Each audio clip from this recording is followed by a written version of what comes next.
sustainable growth and prosperity.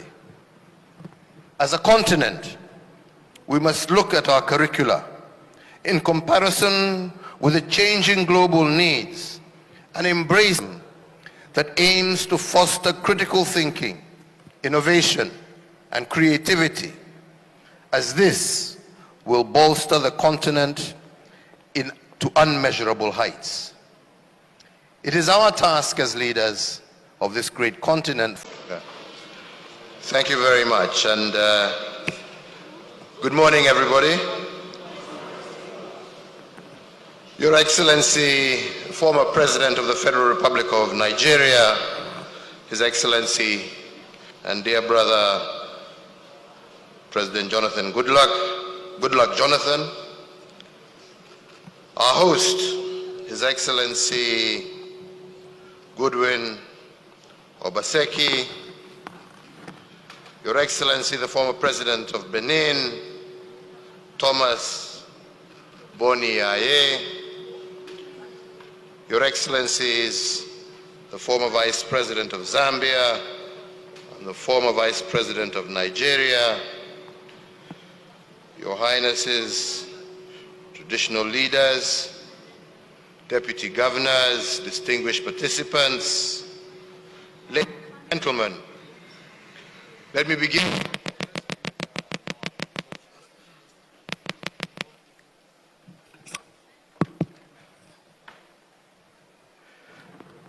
Let me begin by saying that I'm deeply honored and humbled to be invited by my brother and friend, the former President of Nigeria, President Goodluck Jonathan, to participate in this forum. Indeed, education and the leadership agenda is one that is very close to my heart, and I believe to all our hearts. And this is because we must never be allowed to fall by the wayside as we build our African continent, a continent that each and every one of us calls home. It is said that when you give a man a fish, you feed him for a day. But if you teach him to fish, you have fed him for a lifetime. Education is the lifeline for our children to sustain themselves in the ever-challenging and changing global landscape. As leaders, our mandate is to ensure that the vision of our nations, as well as our continent, can be fulfilled. And indeed, it is possible to achieve a better future for our continent.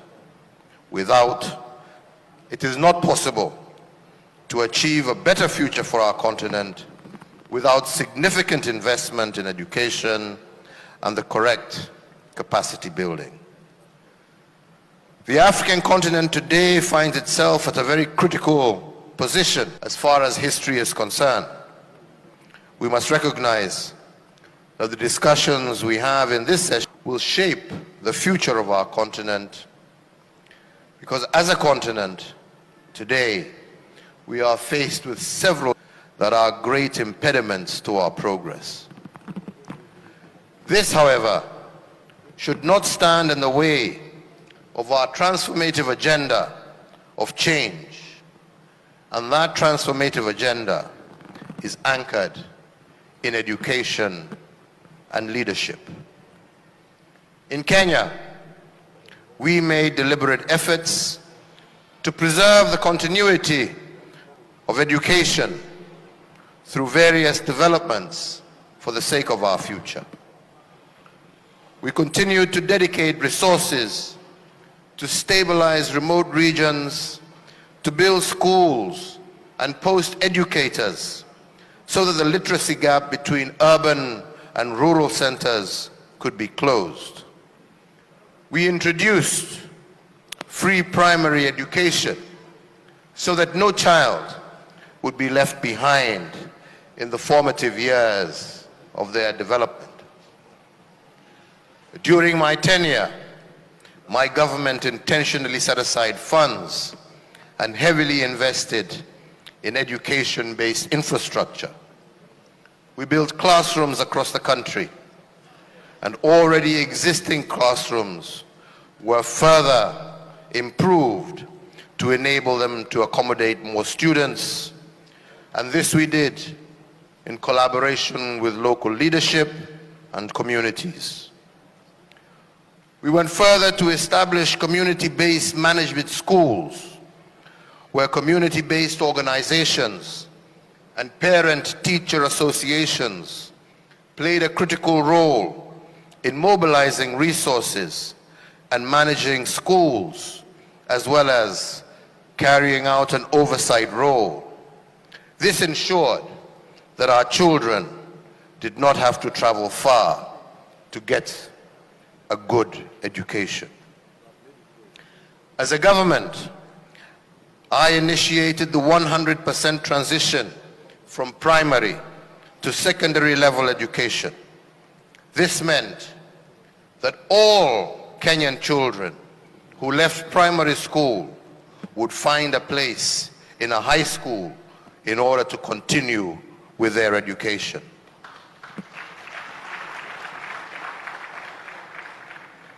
This program ensured that our children from across the country got equal exposure to learning opportunities regardless of their socio-economic background. To further even the playing field, we invested considerably in the digitization of the education sector. Digital literacy was a key priority for Kenya, to ensure that our children were not left out of the global village. ICT laboratories and centers were set up by government to enhance learning environments and digital literacy. Our vision and goal was to ensure that every Kenyan child had the same opportunity, and we embarked on a program to give all children an equal fighting chance in the fast-paced and ever-evolving global village. Our two projects involved re-energizing and refocusing of the education curriculum and improving digital literacy. This also led out to a multi-pronged rollout of ensuring that every single primary school in our republic was connected to the electric grid, and where the grid was not, was powered through solar and other such technology. To achieve this, and also to further enhance our digital program, every government-owned primary school student was to receive a tablet to breach the gap of digital literacy between urban students and children in rural areas. We went further to introduce the competency-based curriculum designed to equip our children with skills and to give them a hands-on approach in problem-solving techniques through assessments made in every stage of their learning. This curriculum ensures that the child's talent is identified and therefore nurtured, them with the opportunity to cast their nets wide when it comes to a selection of a profession. Excellencies, ladies and gentlemen, I share our experiences in Kenya to illustrate the importance of functional education and the place of political leadership in making this dream a reality. Political goodwill is very key in implementing strategies and mobilizing resources to unlock the potential that lies within or outside our continent for sustainable growth and prosperity. As a continent, we must look at our curricula in comparison with the changing global needs, and embrace that aims to foster critical thinking, innovation, and creativity, as this will bolster the continent to unmeasurable heights. It is our task as leaders of this great continent to empower our young and youth with the tools that will shape and prepare them to be great and active participants in the global economy. It is equally our duty to ensure that our young people become effective agents of positive change in their communities. We must therefore invest in education to ensure inclusivity, diversity, and equal opportunity for all our children. This will help foster a conducive environment for innovation and growth. As African leaders gathered here today, past, present, and from the applause I heard, possible future leaders, let us take up this task with the seriousness that it deserves. We need to do this in order to prepare our leaders of tomorrow. The deliberations that will be held here today must by all means provide a roadmap, develop strategies and policies that will set our continent on a winning trajectory. We need to understand that the example that we set will serve to teach our precious children who look up to us with expectation and anticipation. Rhetoric and empty promises and lack of tangible actions by we, the leaders of today, only serves to destroy our future. We must therefore lead by example, embodying values of honesty, humility, and servant leadership. We must work on eradicating corruption and the mismanagement of public resources, as they are the cancer that stifles progress and destroys public trust.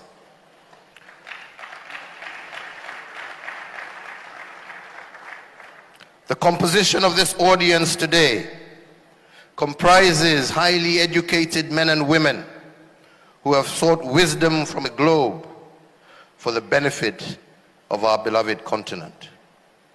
We are therefore charged with the responsibility to ensure that the youth in our respective communities and countries can also benefit from quality education right here in our mother continent, Africa. Let us acknowledge our challenges and find ways to do more and be more than just famous names. To be the great builders of Africa's future, and that can only be achieved if we invest in our education and we invest in our children, thereby in our future. Let us intentionally empower our young people, intentionally allow ourselves to be held accountable as we carry our duty to our people. Unity is our strength. Africa has a lot of potential, and we have the key to usher the continent into an era of prosperity, peace, and sustainable development. My hope is that the deliberations we begin today will be the step we need in our journey to build the Africa we dream of, an Africa that will secure its place in the global arena by empowering our youth through education. Not just an education, but an education that will make them competitive, encourage them to be innovative, and to embrace creativity. As I conclude, let me take this opportunity to congratulate the Governor of Edo State, His Excellency Goodwin Obaseki. I congratulate you for the enormous strides that you and your government have taken to further the education of the children of Edo State. Well done to you and your team. Congratulations once again.